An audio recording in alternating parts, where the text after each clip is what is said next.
Welcome back to our YouTube channel law aspirant. तो आज की इस वीडियो में हम लोग आपको बताने वाले हैं section 53 of the Indian penal code, जिसमें की है पनिशमेंट्स।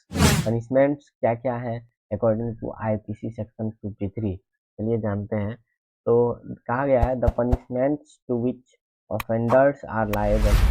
तो सजा जिनके लिए जो है अपराधी लायबल होंगे, जिम्मेदार होंगे, जो कि उनके थोपा जाएगा, उन पे लगाया जाएगा सजा under the provisions of this code.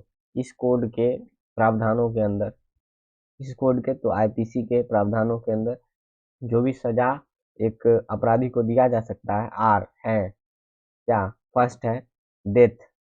तो पहला जो है वो है मृत्यु का दंड दिया जाएगा उसको, ठीक है। और ये जो है इसी को कैपिटल पनिशमेंट हम लोग कहते हैं।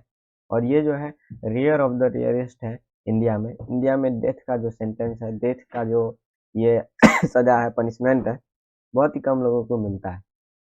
तो पहला है डेथ, ठीक है। उसके बाद सेकेंडरी है इम्प्रिजनमेंट फॉर लाइफ। तो इम्प्रिजनमेंट फॉर लाइफ क्या हो गया कि आपको आजीवन कारावास में रहना होगा। कुछ लोगों को ये कंफ्यूजन है कि आजीवन कारावास का मतलब बस होता है 20 साल की सजा या 14 साल की सजा। तो 20 साल की या 14 साल की सजा नहीं है उसमें। उसमें क्या है कि आपको लाइफ टाइम के ये सजा का प्रावधान है, उसमें ये प्रोविजन है।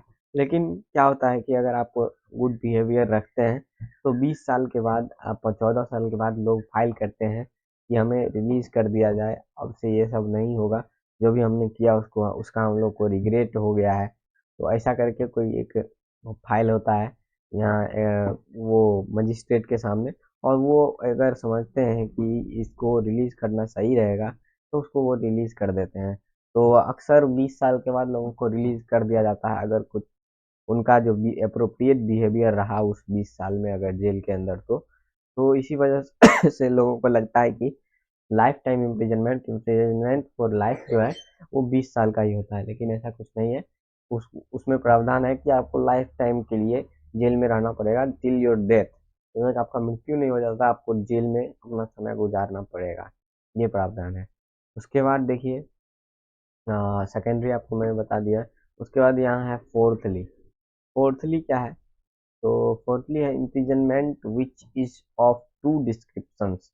तो इम्प्रिजनमेंट मतलब क्या कि कारावास जिसका कि दो डिस्क्रिप्शन है, दो उसका जो है एक्सप्लेनेशन है। कारावास दो प्रकार के हो सकते हैं। एक जो है पहला first rigorous that is with hard labour. Rigorous का मतलब ही होता है कि कठिन कारावास आपको दिया जाएगा। तो रिगरस इम्प्रिजनमेंट जो होता है, अगर इम्प्रिजनमेंट फॉर लाइफ आपको दिया गया है तो उसमें रिगरस इम्प्रिजनमेंट इंक्लूडेड होता है। तो उसमें आपको रिगरस इम्प्रिजनमेंट ही दिया जाता है, मतलब आपको कठिन परिश्रम कराते हुए जेल में आपसे काम करवाएगा, फोर्सिबली वर्क करवाएगा। उसके बाद आप जेल में रहिएगा जितना भी साल आपको रहना है। और इम्प्रिजनमेंट अगर सिर्फ आपको दिया जाता है तो वो होता है सिंपल इम्प्रिजनमेंट, जिसमें कि आपको कोई काम नहीं करना है जेल के अंदर, आपको बस आपका समय काटना है जेल के अंदर। आपको खाना पीना दिया जाएगा, आपको रहने लायक जगह दिया जाएगा, और आप वहाँ पे रह के अपना समय काटिएगा। तो रिगरस इम्प्रिजनमेंट ये हो गया कि जिसमें कि आपको हार्ड लेबर करवाया जाए। और सिंपल इम्प्रिजनमेंट क्या हो गया कि उसमें बस आपको जेल में जाके रहना है, उसमें आपको कोई भी लेबर नहीं करना है, ठीक है।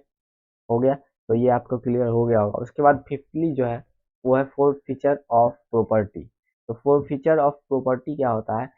प्रॉपर्टी का जब्त हो जाना, आपके संपत्ति का जब्त होना। तो बहुत सारे केसेस में ये भी होता है कि आपका जो प्रॉपर्टी है उसको जब्त कर लिया जाता है। इन केसेस में ज़्यादातर होता है ये, जब कोई जो है ये मुजरिम जो है भागा रहता है, वो मिल नहीं पाता है, उसका जो प्रॉपर्टी रहता है उसको ही लोग जब्त कर लेते हैं, उसको ही कानून द्वारा जब्त कर लिया जाता है ताकि वो आए, या फिर अगर वो नहीं आए तो उसका यही पनिशमेंट हो जाए, ठीक है।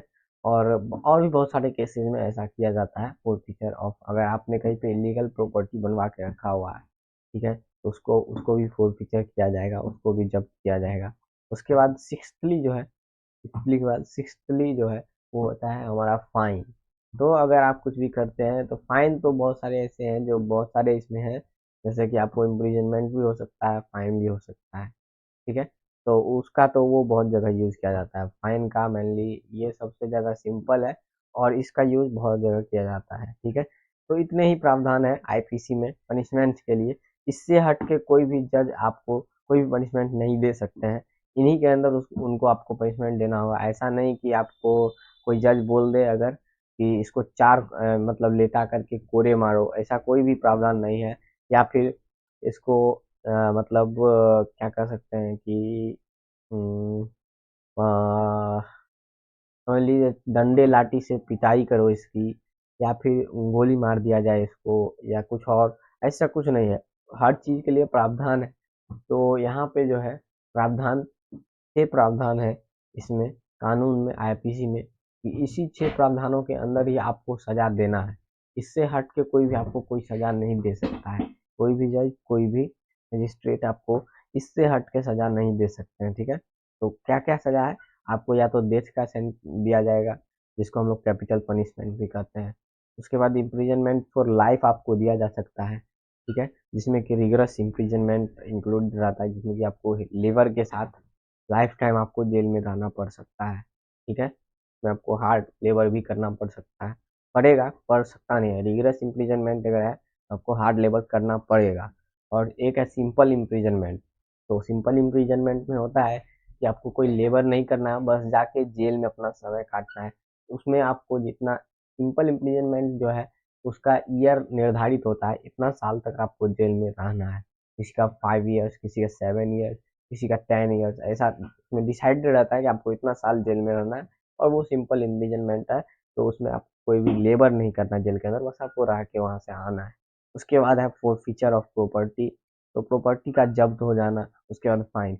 यही 6 जो है वो उसी के अंदर आपको कोई भी एक सजा मिल सकता है अगर आप भारत में कोई भी क्राइम करते हैं। ठीक है, इससे हट के कोई आपको सजा नहीं दे सकता है।